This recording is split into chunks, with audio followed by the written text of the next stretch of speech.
नमस्कार दोस्तों। हम अपनी सभ्यता की एक और क्लास स्टार्ट करते हैं। सबसे पहले है कालीबंगा सभ्यता।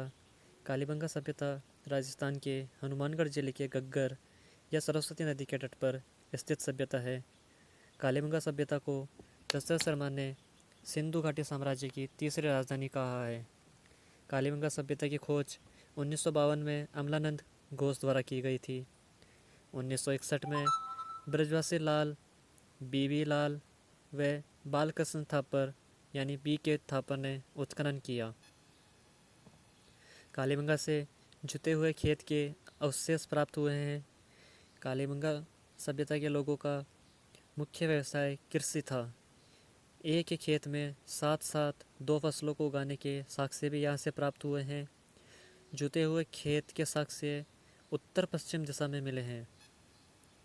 कालीबंगा नगरीय व मात्र सत्तात्मक सभ्यता थी। एकल परिवार प्रणाली सभ्यता थी। कालीबंगा से भूकंप के साक्ष्य प्राप्त हुए हैं। सर्वप्रथम नालियाँ लकड़ी की व बाद में पकी हुई ईंट की बनी हुई मिली। कालीबंगा को दीनहीन बस्ती के नाम से भी जाना जाता है। कालीबंगा के लोग चाक से परिचित थे और उन्हें चित्रकला का भी ज्ञान था। कालीबंगा परकोटे के भीतर बसा हुआ था और बसावट शतरंज पट के समान थी। साधारण मार्गों पर दुर्घटना रोकने के लिए सड़कों के कोनों पर रक्षा स्तंभ लगे हुए थे। शतरंज व चौसर की गोटियां प्राप्त हुई है जो मनोरंजन के साधन थे। बर्तन की श्रेणी फैब्रिक थी। फैब्रिक भी बर्तन सर्वाधिक सुंदर थे। कालीबंगा का शाब्दिक अर्थ काले रंग की चूड़ियाँ थी। मिट्टी से निर्मित चूड़ियाँ, तांबे से निर्मित मणियाँ प्राप्त हुए हैं। कालीबंगा से बेलनाकार मुहरें मिली है जो मेसोपोटामिया की मुहरें जैसी है। कालीबंगा से अग्नि कुंड, हवन कुंड, तंदूरी चूल्हे व अलंकृत ईंट मिली है। तांबे की बेल की आकृति व सूती कपड़ा कालीबंगा से मिला है। दुर्ग के उत्तर पश्चिम दिशा में कब्रिस्तान मिला है।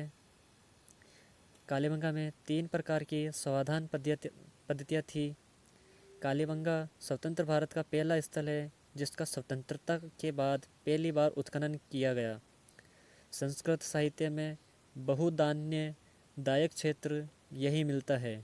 कालीबंगा लिपि दाई ओर से बाई ओर लिखी जाती थी। कालीबंगा से हाइड्रोस्फोलिस रोग के साक्ष्य प्राप्त हुए हैं। खोपड़ी के शल्य चिकित्सा के प्रमाण कालीबंगा व लोथल गुजरात दोनों से प्राप्त हुए हैं। अग्निकुंड व हवन कुंड लोथल गुजरात से भी प्राप्त हुए हैं और कालीबंगा से भी प्राप्त हुए हैं। कालीबंगा का पतन का कारण भूकंप माना गया है। मलाहा भरतपुर से ताम्र, हारफून और तलवारें मिली है। ताम्रयुगीन सभ्यता थी। सौंथी बीकानेर की खोज अमलानंद घोष ने 1953 में की। कालीबंगा प्रथम के नाम से सौंथी सभ्यता जानी जाती है। अब बात करते हैं हम रंगमहल सभ्यता की। राजस्थान में हनुमानगढ़ जिले में गग्गर या सरस्वती नदी के तट पर स्थित सभ्यता थी।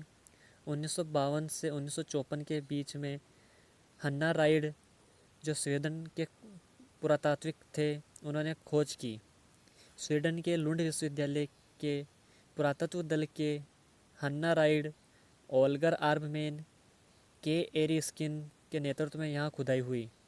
खड़िया मिट्टी से निर्मित विष्णु फलक, गोवर्धन से दर फलक और अजिकापात से चक्र पुरुष यहाँ पर मिले हैं।